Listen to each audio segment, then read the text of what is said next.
siang pemirsa, kembali lagi dengan saya Putri Ripani. Saat ini saya akan melakukan wawancara kepada mahasiswa dan juga tukang tentang tanggapannya mengenai kos-kosan yang banyak dibangun di daerah Unip akhir-akhir ini. Baiklah, saat ini saya telah bersama dengan mahasiswa. Namanya siapa, Mbak? Nani Suretno. Baiklah, Kak Nani. Menurut Kak Nani, apa tanggapannya tentang banyaknya kos-kosan yang dibangun di sekitar Unip ini? Untuk pembangunan kos di sekitar kampus ini tentu bagus dan juga bisa membantu para mahasiswa yang berada di luar daerah, sehingga mereka bisa mempunyai tempat tinggal itu yang dekat dengan kampus. Dan juga dengan memilih kos di dekat kampus, tentunya mahasiswa bisa menikmati fasilitas yang ada di sekitar kampus seperti perpustakaan, laboratorium, dan juga pusat olahraga. Lalu menurut Kak Nani, apakah ada dampak terhadap warga sekitar? Nah, jadi untuk pembangunan kos sendiri kan tentu perlu diimbangi dengan pengelolaan yang baik supaya tidak menimbulkan dampak negatif ke warga sekitar. Kalau dampak negatifnya itu mungkin karena semakin banyak mahasiswa yang ngekos di sekitar kampus, mungkin akan lebih bising atau berisik dan juga sedikit keributan karena dengan banyaknya mahasiswa yang ngekos di sekitar kampus itu mungkin akan menimbulkan bising dan keributan yang mungkin dapat mengganggu warga sekitar. Sedangkan untuk dampak baiknya itu warga sekitar bisa saja memanfaatkan hal ini sebagai peluang untuk membuka usaha seperti warung makan, tempat fotokopi, dan juga laundry yang tentunya akan dibutuhkan oleh para mahasiswa di sekitar kampus. Baik, Kak, terima kasih untuk waktunya. Ya, sama-sama. Baiklah, saat ini saya telah bersama dengan narasumber yang kedua. Boleh perkenalan dulu, Pak? Perkenalkan, saya Ali Wardana. Saat ini menjabat sebagai pemborong untuk sebuah kos-kosan yang ada di Unip belakang. Seperti itu. Oke, baik Pak. Saya mau bertanya bagaimana cara Bapak untuk memastikan bahwa bangunannya itu nanti akan aman dan tahan lama? Untuk pada tahap pengerjaan awal sebuah bangunan, agar kuat dan tahan lama itu kita pastikan adalah struktur tanahnya. Seperti yang dilihat di sini, ada struktur tanah mineral, struktur tanah gambut, dan lain sebagainya, rawa, seperti itu.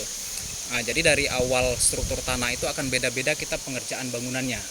Untuk yang di belakang ini, seperti yang adik lihat bahwa kita struktur tanahnya adalah struktur tanah mineral, sehingga kita kalau untuk bangunan yang 1 tingkat 2 tingkat kita tidak memerlukan cerucuk seperti di rawa ataupun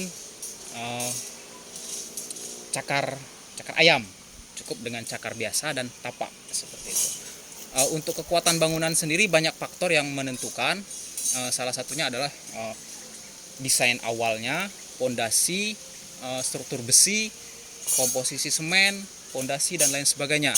Kalau misalnya kita lihat di belakang sini, ini pernah pengerjaannya pada tahap awal itu pondasinya, komposisi adonannya itu kurang kuat, sehingga harus kita robah dulu, kita harus hancurkan ulang sehingga dibentuk betul-betul besi yang sesuai untuk bangunan bertingkat. Itu beda ukurannya dengan struktur besi untuk bangunan yang tidak bertingkat. Kalau seperti bangunan yang bertingkat, ya paling tidak kita menggunakan besi 12, itu hal contoh gitu. Sehingga harapannya nanti ke depan bangunan itu benar-benar lebih kokoh, baik dari segi gempa ataupun dari usianya sendiri, seperti itu. Jadi banyak faktor tadi untuk menentukan untuk kekuatan bangunan. Yang paling tidak kita lihat dari pondasi dulu, dari pondasi, struktur pembesian, nanti pada saat pengerjaan itu untuk adonan segala macam itu menyesuaikan dengan yang kita pakai, seperti yang ada di pekerjaan umum di dinas PU, seperti itu. Sehingga harapannya nanti bangunan yang berdiri ini betul-betul kokoh, tidak keropos, tidak gampang retak, dan umurnya pun panjang. Seperti itu. Lalu Pak, adakah tantangan dalam mengerjakan bangunannya itu? Kalau untuk tantangan sendiri apa ya? Banyak sekali kalau untuk tantangan.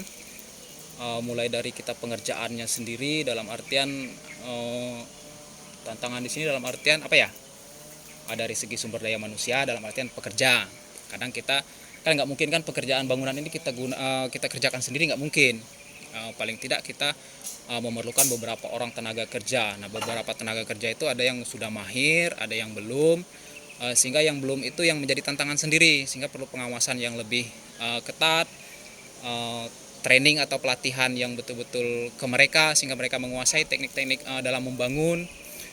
Kemudian tadi ada juga tantangan kita tuh dari segi cuaca. Kalau saat ini kan cuaca panas nih, enak kita membangun. Pada saat cuaca hujan, kadang apa yang telah kita gali terisi air lagi segala macam seperti itu. Dan pekerja pun kalau pada saat musim hujan pun terkendala karena basah dan lain sebagainya. Belum lagi dari segi antara kami sendiri sebagai pemborong dengan yang punya proyek atau yang punya bangunan, kadang tidak sinkron antara budget yang telah kita ajukan dengan pendanaan mereka, itu menjadi sebuah kendala seperti itu. Belum lagi kalau misalnya struktur medan jauh, pengangkutan antara material misalnya jauh di atas sebelah sana, kita harus mengangkat lagi mensuplai material, suplai air, ataupun dari tanahnya itu sendiri kadang jauh kita membuangnya, atau ketika tanah itu kita harus cut and fill, cutnya kita buang kemana jadi kendala. Untuk fillnya sendiri kita beli pesan dari mana juga kadang kendala di material seperti itu. Baik Pak, terima kasih untuk waktunya. Baik, terima kasih kembali. Baiklah pemirsa, demikian wawancara saya tadi. Saya Putri Ripani, pamit undur diri, selamat siang dan sampai jumpa.